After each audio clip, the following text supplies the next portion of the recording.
Civil softwares, drafting, interior design and then analysis softwares நம்ம online classes எடுத்துகிட்ருக்கோம். உங்களுக்கு தேவைப்பட்டுச்சு அப்படின்னா ஸ்க்ரீனில் தெரியிற நம்பருக்கு காண்டாக்ட் பண்ணுங்கள். Hello friends, welcome back to civil Tamil. இந்த வீடியோவில் நம்ம என்ன பார்க்க போகிறோம் அப்படின்னா 3dsmaxல டிஸ்டன்ஸ் எப்படி மெஷர் பண்ணுறது தான் பார்க்க போகிறோம். வீடியோக்குள்ளே போகிறதுக்கு முன்னாடி சேனல் சப்ஸ்கிரைப் பண்ணாதீங்க, சப்ஸ்கிரைப் பண்ணிக்கோங்க, கூடவே பெல் பட்டன் கிளிக் பண்ணிக்கோங்க. ஸோ இதில் பார்த்தீங்க அப்படின்னா நம்ம வந்து பாக்ஸ் க்ரியேட் பண்ணுறோம் அப்படின்னா அந்த பாக்ஸோட டிஸ்டன்ஸ் அதாவது டைமென்ஷன் என்ன அப்படிங்கிறது பார்த்திங்கன்னா நம்ம பேராமீட்டரில் சேஞ்ச் பண்ணுவோம். எக்ஸாம்பிளுக்கு பார்த்தீங்கன்னா பாக்ஸ் எடுத்துக்கிறேன்.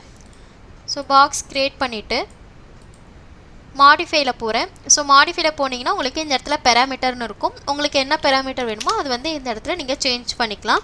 ஸோ லென்த்து, வித்து, ஹைட்டு எல்லாமே நீங்கள் இதில் சேஞ்ச் பண்ணிக்கலாம். இப்போ அடுத்து பார்த்தீங்க அப்படின்னா இதை வந்து நீங்கள் கன்வெர்ட் டு எடிட்டபிள் பாலியை சேஞ்ச் பண்ணிட்டீங்க அப்படின்னா உங்களுக்கு மெஷர்மெண்ட் எடுக்க முடியாது. ஓகேங்களா, அதாவது பேராமீட்டரில் நீங்கள் வந்து செக் பண்ண முடியாது. ஸோ அதுக்காக நம்ம வந்து என்ன பண்ணலாம்னா டிஸ்டன்ஸ் எடுத்து நம்ம மெஷர் பண்ணிக்கலாம். ஸோ இதில் வந்து பார்த்திங்க அப்படின்னா உங்களுக்கு வந்து டிஸ்டன்ஸ் அப்படின்ற ஆப்ஷன் வந்து பார்த்திங்கன்னா இந்த இடத்துல ரைட் கிளிக் பண்ணுங்கள். ஸோ ரைட் கிளிக் பண்ணிங்க அப்படின்னா இந்த இடத்துல எக்ஸ்ட்ராஸ் அப்படின்னு சொல்லிட்டு ஒரு ஆப்ஷன் இருக்கும். அது வந்து டிக்கில் இருக்கான்னு பார்த்துக்கோங்க. ஆஃபில் இருந்துச்சு அப்படின்னா உங்களுக்கு ஷோ ஆகாது. எக்ஸ்ட்ராஸ் கிளிக் பண்ணிங்கன்னா இந்த பேனல் உங்களுக்கு, அதாவது இந்த டோகுல் வந்து உங்களுக்கு ஓப்பன் ஆகும். ஆட்டோ கிரிட்டு, டிஸ்டன்ஸு, அதுக்கப்புறம் அரே ஆப்ஷன் 3 உள்ள ஒரு டோகுல் உங்களுக்கு வந்து ஓப்பன் ஆகும். அடுத்து பார்த்தீங்க அப்படின்னா நீங்கள் அந்த ரைட் கிளிக் பண்ணுறது பார்த்தீங்கன்னா இந்த இடத்துல ரைட் கிளிக் பண்ணக்கூடாது. மேலே இருக்க பேனலில், இந்த பேனலில் இங்கே வந்து ரைட் கிளிக் பண்ணுங்கள். ஓகேங்களா, எந்த இடத்துல ரைட் கிளிக் பண்ணிங்கனாலும் மேலே வந்து உங்களுக்கு இந்த ஆப்ஷன்ஸ் எல்லாமே ஷோ ஆகும். ஸோ இப்போ டிஸ்டன்ஸுங்கிற ஆப்ஷன் எடுத்துட்டு இந்த இடத்துல கிளிக் பண்ணுறேன். ஸோ இந்த பாக்ஸோட டிஸ்டன்ஸ் வந்து நம்மளுக்கு வேணும். அதனால் எக்ஸ் டைரெக்ஷனில் எடுக்கிறேன்.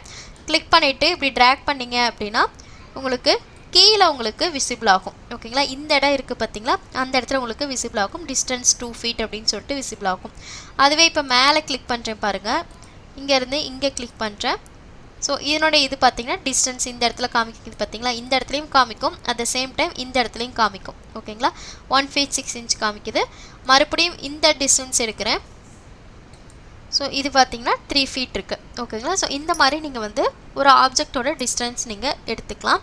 ஸோ அடுத்து பார்த்தீங்க அப்படின்னா உங்களுக்கு கிளிக் பண்ணும்போது எனக்கு இந்த இடத்துல ஸ்னாப் காமிக்குது பார்த்தீங்களா. ஸோ இந்த மாதிரி ஸ்னாப் உங்களுக்கு காட்டலை அப்படின்னா இந்த ஸ்னாப் டோகுல் உங்களுக்கு ஆனில் இருக்கான்னு செக் பண்ணுங்கள். இல்லை அது செக் பண்ணியும் எனக்கு ஒவ்வொரு ஆப்ஷனும் காட்டலை அப்படின்னா, ஸ்னாப் காட்டலை அப்படின்னா இந்த இடத்துல ரைட் கிளிக் பண்ணிங்க அப்படின்னா உங்களுக்கு ஸ்னாப்ஸ்ன்னு ஒரு ஆப்ஷன் இருக்கும். அதை கிளிக் பண்ணிங்க அப்படின்னா டிக்கில் இருக்கான்னு பாருங்கள். டிக்கில் இல்லை அப்படின்னா உங்களுக்கு எந்த ஆப்ஷனும் காட்டாது. டிக்கில் இருந்துச்சுன்னா உங்களுக்கு இந்த பேனல் எல்லாமே காட்டும். ஓகேங்களா, ஸோ இந்த அதாவது இந்த டோகுலில் இருக்கிறது எல்லாமே உங்களுக்கு ஸ்னாப் டோகுல் தான். ஸோ ஒவ்வொரு பாயிண்ட்டும், மிட் பாயிண்ட்டு, எண்ட் பாயிண்ட்டு எல்லாமே உங்களுக்கு வந்து காட்டும். அது எல்லாமே இந்த 4 இதுவும் நீங்கள் ஆன் பண்ணிட்டீங்க அப்படின்னா உங்களுக்கு இதில் இருக்கக்கூடிய பாயிண்ட்ஸ் எல்லாமே ஷோ ஆகும். அதாவது ஸ்னாப் எல்லாமே உங்களுக்கு ஷோ ஆகும். உங்களுக்கு மெஷர் பண்ணுறதுக்கோ இல்லை அடுத்த ஆப்ஜெக்ட் க்ரியேட் பண்ணுறதுக்கோ ஈஸியாக இருக்கும். ஓகேங்களா, ஸோ இதுதான் நம்மளுக்கு வந்து ஒரு டிஸ்டன்ஸ் வந்து ஒரு ஆப்ஜெக்ட் வந்து எடுக்கிறது. ஆனால் முக்கியமானது பார்த்திங்கன்னா நீங்கள் அந்த ஆப்ஷன்ஸ் வேணும் அப்படின்னா இங்கே மேலே ரைட் கிளிக் பண்ணுங்கள், கீழே பண்ணாதீங்க. கீழே பண்ணிங்கன்னா இந்த மாதிரியான ஆப்ஷன்ஸ் தான் உங்களுக்கு ஷோ ஆகும். மேலே இந்த பேனலில் கிளிக் பண்ணிங்கன்னா தான் உங்களுக்கு இந்த பேனலில் இருக்கிறது எல்லாவோட அந்த டோகுல் எல்லாமே உங்களுக்கு, டூல் பார் எல்லாமே உங்களுக்கு ஷோ ஆகும். ஓகேவா, ஸோ இந்த வீடியோவில் டவுட் இருந்துச்சுன்னா கமெண்ட் செக்ஷனில் கமெண்ட் பண்ணுங்கள், வீடியோ ஷேர் பண்ணுங்கள், லைக் பண்ணுங்கள், சேனல் சப்ஸ்கிரைப் பண்ணிக்கோங்க. தேங்க்யூ.